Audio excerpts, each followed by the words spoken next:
Hello friends, स्वागत है आप सभी का आपके अपने channel digital education with master में।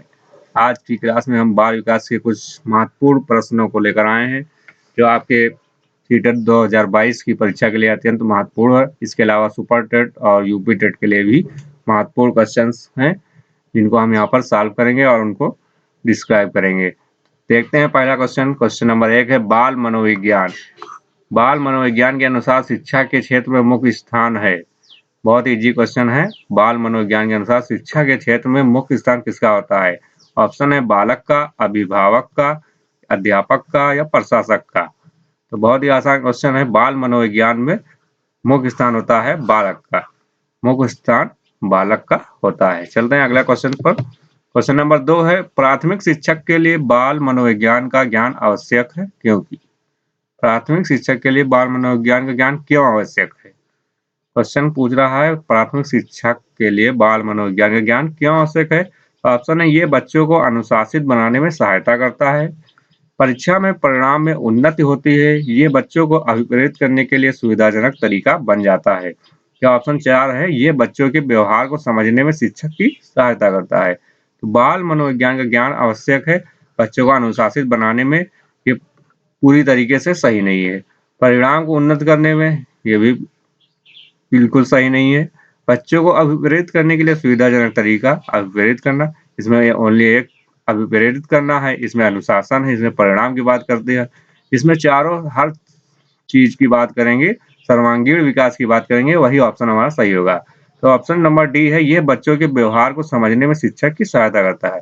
बच्चों के व्यवहार को समझना शिक्षक के लिए बहुत, अगर बच्चों के व्यवहार को अगर कोई शिक्षक समझ जाता है, उस बच्चे का हर तरीके से वो विकास कर सकता है। उस पर जो है पढ़ाई में उसका ध्यान प्रेरित भी कर सकता है, अनुशासन भी ला सकता है और परिणाम भी बेहतर हो सकता है। तो हमारा राइट आंसर हो जाएगा ऑप्शन डी, ये बच्चों के व्यवहार को समझने में शिक्षक की सहायता करता है। चलते हैं नेक्स्ट क्वेश्चन है क्वेश्चन नंबर 3।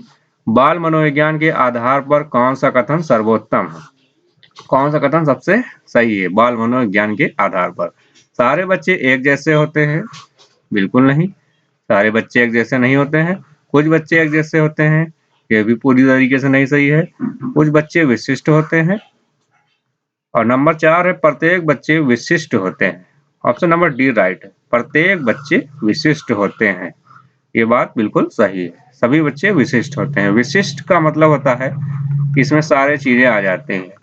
कोई पढ़ाई में जो है प्रतिभाशाली है, कोई अत्यंत प्रतिभाशाली है, कोई मंद है, इन सारे चीजों को मिलाकर ही जो है विशिष्ट बना है। विशिष्ट मतलब कोई ना कोई उनके अंदर विशेषता होगी, प्रत्येक बच्चे में कोई ना कोई विशेषता होगी। तो कोई मंद है या कोई बुद्धिमान है, हर तरीके के बच्चे को मिलाकर विशिष्ट कहा गया है। तो प्रत्येक बच्चे विशिष्ट होते हैं बाल मनोविज्ञान के आधार पर। यह कथन हमारा राइट हो जाएगा। नेक्स्ट क्वेश्चन है निम्न में से कौन सी शिक्षा मनोविज्ञान की सर्वाधिक व्यक्तिनिष्ठ विधि है? सर्वाधिक व्यक्तिनिष्ठ विधि कौन सी है शिक्षा मनोविज्ञान की? अंतरदर्शन, बहिर्दर्शन, अवलोकन, प्रयोगीकरण। प्रयोग के आधार पर सिखाना या अवलोकन के आधार पर सिखाना या बहिर्दर्शन या अवलोकन, ये दोनों लगभग एक ही हैं। ये हमारा नहीं होगा आंसर, हमारा राइट आंसर होगा अंतरदर्शन। अंतरदर्शन यानी उनके व्यवहार को समझना, उनके अंदर के जो व्यवहार है, उनकी कुशलता है, जो उनकी कार्य क्षमता है, उसको हमें पहचानना ही जो है अंतरदर्शन है।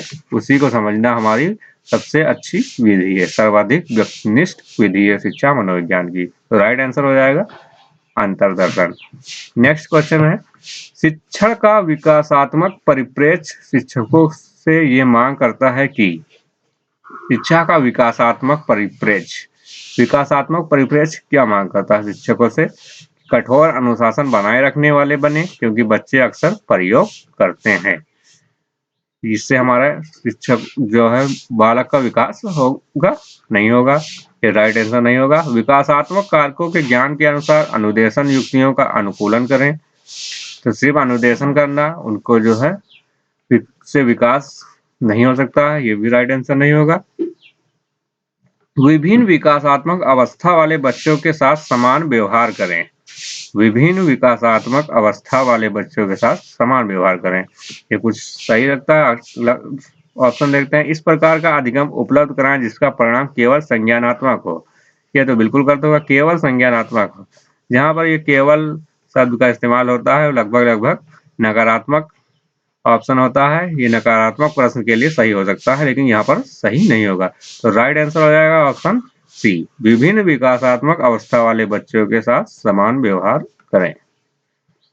जितने भी विकासात्मक अवस्था वाले बच्चे हैं उनके साथ समान व्यवहार करें। किसी को जो है ऊंचा नीचा उसमें भेदभाव नहीं होना चाहिए। तो हमारा विकासात्मक परिवेश में शिक्षकों से यही मांग करता है कि विकासात्मक अवस्था वाले बच्चों के साथ समान व्यवहार करें। नेक्स्ट क्वेश्चन है नंबर 6 है, निम्नलिखित में से कौन सा बच्चों के संवेगात्मक विकास के लिए सर्वाधिक उपयुक्त है? संवेगात्मक विकास के लिए कौन सा ऑप्शन सर्वाधिक उपयुक्त होगा? ऑप्शन ए है कक्षा कक्ष का प्रजातांत्रिक परिवेश, सही है, प्रजातांत्रिक परिवेश होना चाहिए। बी है अध्यापक की कोई सहभागिता नहीं क्योंकि यह माता पिता का कार्य है, बिल्कुल गलत। कक्षा कक्ष का नियंत्रित परिवेश, नियंत्रित परिवेश नहीं होना चाहिए, यह भी ऑप्शन गलत है। कक्षा कक्ष का अधिकारवादी, अपना अधिकार थोपना, किसी पर जबरदस्ती करना, यह भी हमारा ऑप्शन सही नहीं है। तो राइट आंसर हो जाएगा कक्षा कक्ष का प्रजातांत्रिक परिवेश। प्रजातांत्रिक परिवेश से ही हमारा संवेगात्मक विकास हो सकता है। प्रजातांत्रिक परिवेश होगा अगर क्लास का, कक्षे का, जो हमारा संवेगात्मक विकास होगा, बच्चों का संवेगात्मक विकास। राइट आंसर हो जाएगा ऑप्शन ए। नेक्स्ट क्वेश्चन है, निम्नलिखित में से कौन सा कथन विकास और अधिगम के बीच संबंध को सर्वश्रेष्ठ रूप से जोड़ता है? अधिगम और विकास के बीच में संबंध को सर्वश्रेष्ठ रूप से जोड़ता है। विकास और अधिगम में संबंध होता है, तो इसका क्या संबंध है वो ऑप्शन हमें चूज करना है। राइट आंसर चुनना है कि विकास और अधिगम में क्या जो है मेन पॉइंट होता है जिससे उसमें संबंध होता है। ऑप्शन ए है विकास अधिगम से स्वतंत्र है। तो विकास अधिगम से स्वतंत्र नहीं है, एक दूसरे पर निर्भर करते हैं। अधिगम विकास के पीछे रहता है, गलत है। अधिगम व विकास समानार्थक परिभाषिक शब्द है। अधिगम और विकास क्या है? समानार्थक शब्द है, ऐसा नहीं है। अधिगम व विकास एक जटिल तरीके से अंतः संबंधित है। अधिगम और विकास एक दूसरे से जटिल तरीके से अंतः संबंधित है। ये राइट आंसर हो जाएगा ऑप्शन नंबर डी। 7 का option number D right answer हो जाएगा। अधिगम और विकास एक दूसरे से अंतः संबंधित है। अधिगम और विकास, अगर विकास होगा, शारीरिक विकास होगा, मानसिक विकास होगा, तभी हम अधिगम प्रभावी होगा, अधिगम सुचारू रूप से हो सकता है। तो विकास और अधिगम एक दूसरे के साथ चलते हैं, एक दूसरे के साथ चलते हैं, एक दूसरे पर निर्भर करते हैं। विकास अधिगम पर निर्भर करते हैं और अधिगम विकास पर निर्भर करते हैं। चलते हैं नेक्स्ट क्वेश्चन, क्वेश्चन नंबर 8 पे, विद्रोह की भावना की प्रवृत्ति निम्न में से किस अवस्था से संबंधित है? विद्रोह की भावना की प्रवृत्ति किस अवस्था से संबंधित, किस अवस्था में विद्रोह की भावना होती है? ऑप्शन नंबर 1 है बाल्यावस्था, नंबर 2 है शैशवावस्था, नंबर सी है पूर्व किशोरावस्था, डी है मध्य किशोरावस्था। तो विद्रोह की जो भावना होती है वो किशोरावस्था से थोड़ा पहले होती है, यानी कि ऑप्शन नंबर सी राइट हो जाएगा, पूर्व किशोरावस्था। ये उम्र होती है 15 से 18 वर्ष की आयु में। 15 से 18 वर्ष की जो आयु होती है ये हमारी होती है मध्य किशोरावस्था, और 12 से 15 वर्ष ये हमारी आयु होती है पूर्व किशोरावस्था। बाल्यावस्था के बाद पूर्व किशोरावस्था जो होती है ये 12 से 15 वर्ष। तो 12 से 15 वर्ष के जो बालक होते हैं उसके अंदर विद्रोह की भावना उत्पन्न होती है। वो विद्रोह की भावना की प्रवृत्ति होगी पूर्व किशोरावस्था में, या कह सकते हैं किशोरावस्था से पहले, बाल्यावस्था के बाद। तो ऑप्शन अलग अलग दे सकते हैं, ये दे सकते हैं बाल्यावस्था के बाद, ये भी सही होगा, या कह सकते हैं किशोरावस्था से पहले, तो ये भी सही हो सकता है। तो हम विद्रोह की भावना की प्रवृत्ति निम्न किस अवस्था में होगी? पूर्व किशोरावस्था में। राइट आंसर सी हो जाएगा। अगला क्वेश्चन, नेक्स्ट क्वेश्चन देखते हैं। शैशवावस्था में बच्चों के क्रियाकलाप होते हैं। शैशवावस्था में बच्चे क्या करते हैं? कौन कौन से क्रियाकलाप करते हैं? ऑप्शन ए है मूल प्रवृत्तियात्मक होता है उनका क्रियाकलाप, संरक्षित होता है, संज्ञानात्मक होता है, संवेगात्मक होता है। तो शैशवावस्था में संवेग बहुत कम होते हैं, ना के बराबर, संज्ञानात्मक भी नहीं होता है, न वो कोई चीज संरक्षित भी नहीं कर सकते हैं, मूल परिवृत्त्यात्मक होता है। शैशवावस्था में बच्चों का जो क्रियाकलाप होता है वो मूल प्रवृत्त्यात्मक होता है। उसमें क्या जो मूल प्रवृत्ति होता है बच्चों का वही वो करते हैं, वही उनका क्रियाकलाप होता है शैशवावस्था में। नेक्स्ट क्वेश्चन नंबर 10 देखते हैं। निम्नलिखित में से कौन सा कथन बाल्यावस्था के बौद्धिक विकास की विशेषता नहीं है? यहाँ पे नहीं पूछा है, बाल्यावस्था की विशेषता नहीं है, बौद्धिक विकास की विशेषता नहीं है। विज्ञान की काल्पनिक कथाओं में अधिक रुचि, बाल्यावस्था में बच्चों में विज्ञान की काल्पनिक कथाओं में अधिक रुचि होती है, बिल्कुल सही है, रुचि होती है। बढ़ती हुई तार्किक शक्ति भी बढ़ती है। भविष्य की योजनाओं की सूझबूझ, तो भविष्य की योजनाओं की सूझबूझ नहीं होती है, यही राइट आंसर हो जाएगा। काल्पनिक भयों का अंत भी होता है, ये भी सही है।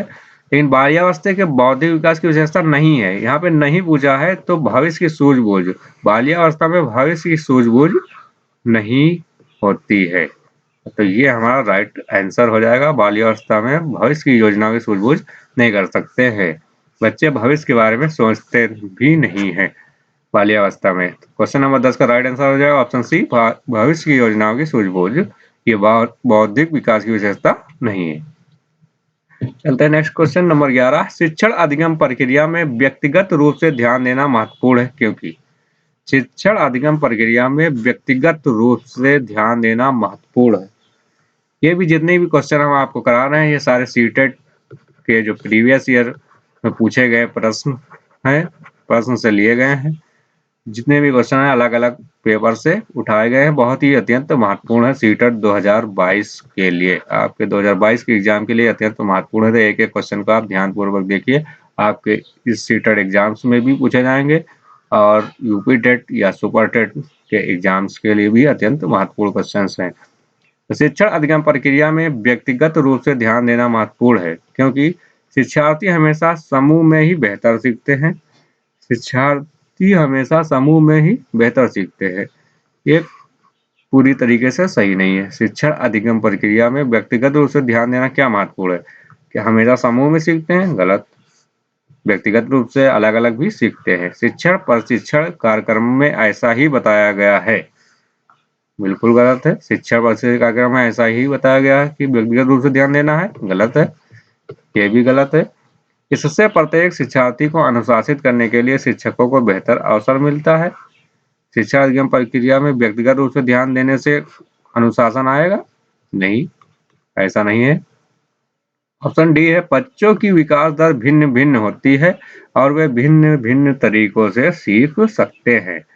ये ऑप्शन हमारा राइट हो जाएगा। बच्चों की विकास दर क्या होती है? भिन्न भिन्न होती है और वो भिन्न भिन्न तरीकों से सीख सकते हैं, इसलिए हम व्यक्तिगत रूप से ध्यान देना महत्वपूर्ण हो जाता है क्योंकि सभी की विकास दर अलग अलग होती है और वो अलग अलग विधि से अलग अलग तरीकों से सीख सकते हैं, इसलिए व्यक्तिगत रूप से ध्यान देना आवश्यक हो जाता है, ना कि उनको अनुशासित करने के लिए, ना कि उनको समूह में सिखाने के लिए। तो राइट आंसर हमारा ऑप्शन डी हो जाएगा क्वेश्चन नंबर 11 का।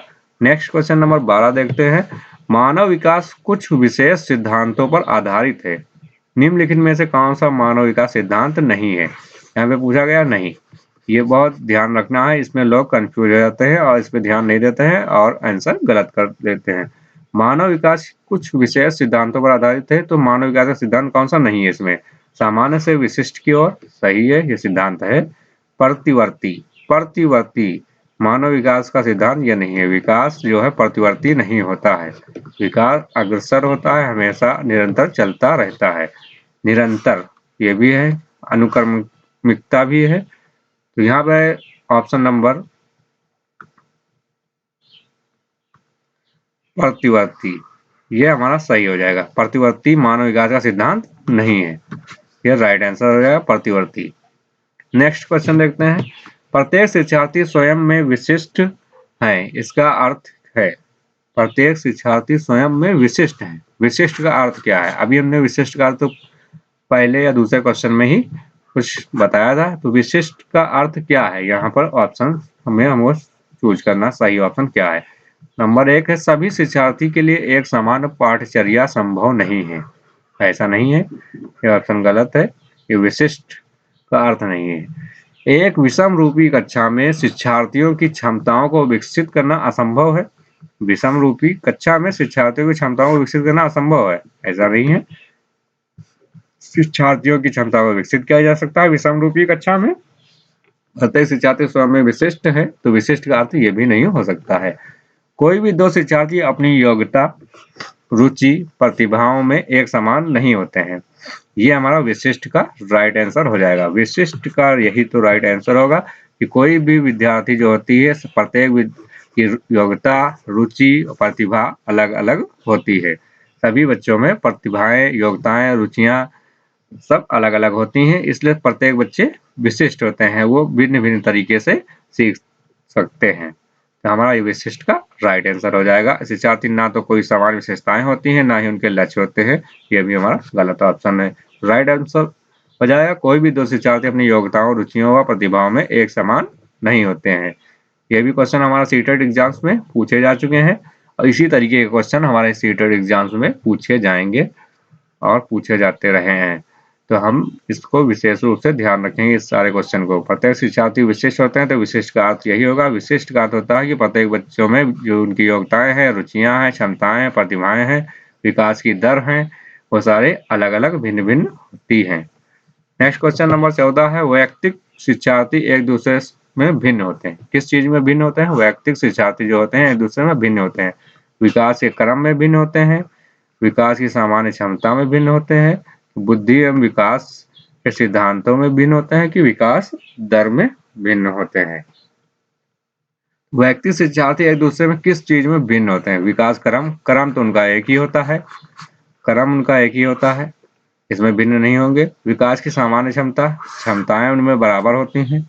बुद्धि एवं विकास के सिद्धांत सब पे लागू होता है, सभी विद्यार्थियों में समान रूप से लागू होता है, तो यह भी ऑप्शन सही है।